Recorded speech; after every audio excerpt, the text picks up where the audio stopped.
Hey everyone, G-Pop here, and we're here with another reaction video, initial reaction and analysis on another trailer that just dropped. This one is a bit surprising because we thought that Maids was going to show both Hisui and Kohaku, but it looks like no, they're going to also have individual trailers for each character, which honestly I think is best because Maids show what both Maids can do together. Meanwhile, the Hisui and Kohaku will go more in depth on what each character can do individually, because they have announced before that Hisui and Kohaku are their own characters, but they will also have a dual unit version. So you can choose each one individually, or you can choose both of them at the same time. This is true for, like I said in the previous video, this is also true for the original, previous Melty Blood entries. And so it's not going to change in this game either. In fact, it's good that this is still a thing. So I'm not going to hold you guys for too long. I'm not going to do another 2-minute intro. And let's get started to react to this trailer.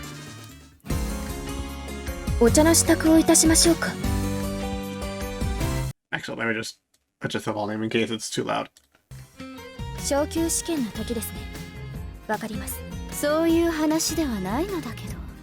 Okay. Okay. Oh,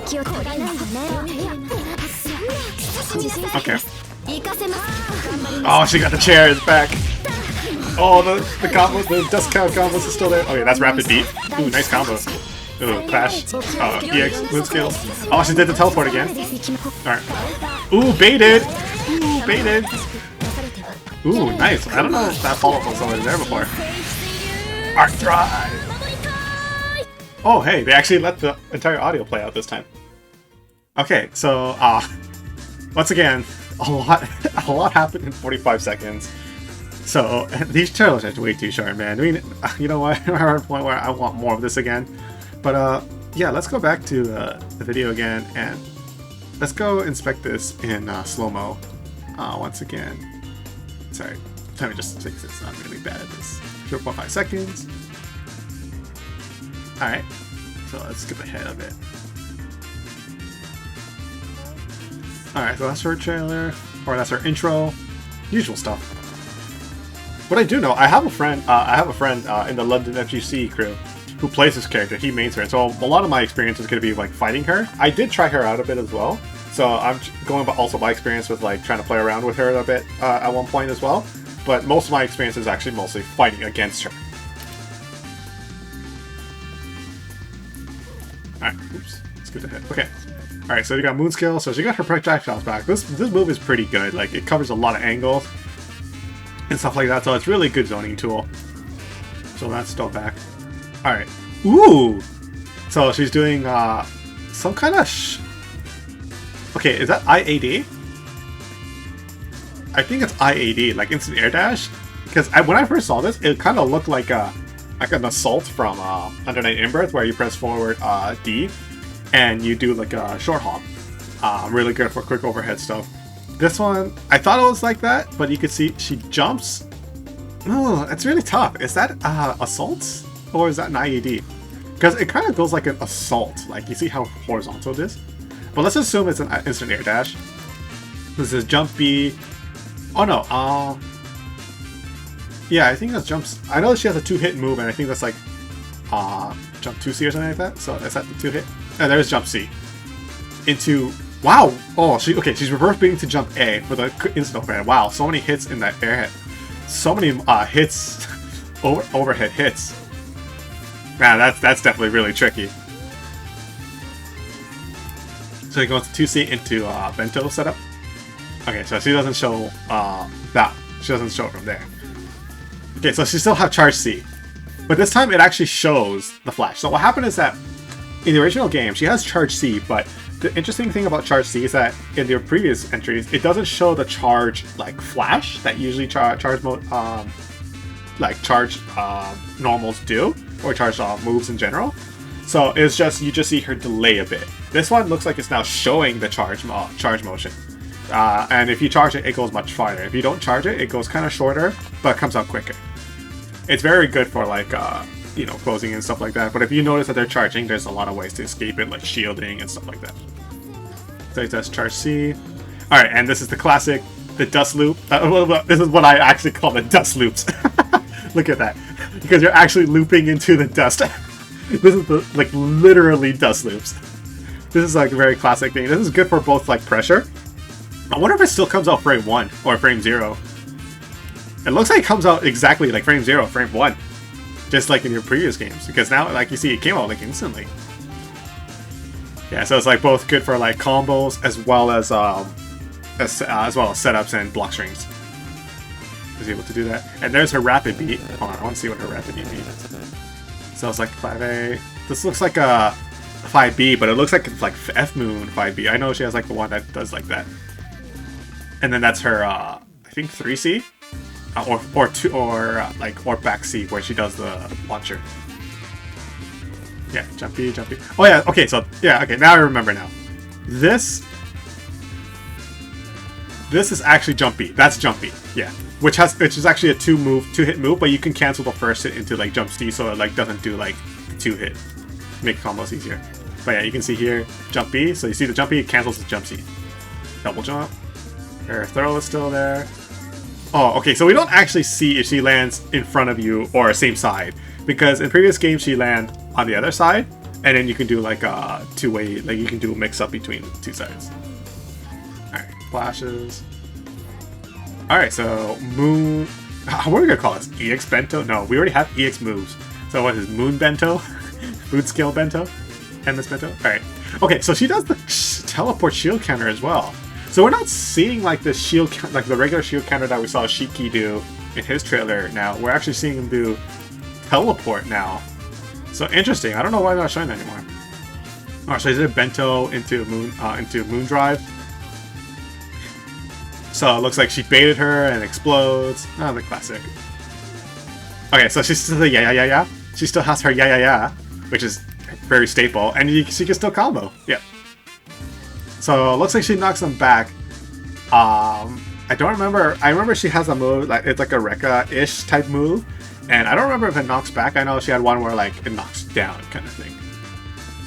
But it looks like her animations are pretty good. God, I love it.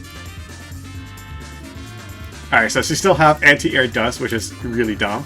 Counter hit. So that's another thing I'm curious. So it's like a counter hit. She doesn't tech. I wonder if it's because like it's low that you don't see the tech. I wonder if it's still untechable counter air combos or air counters.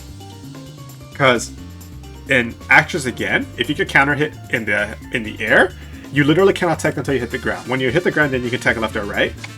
But if you get counter hit in any way in the air, it's a free like combo because they cannot tech until they hit the ground.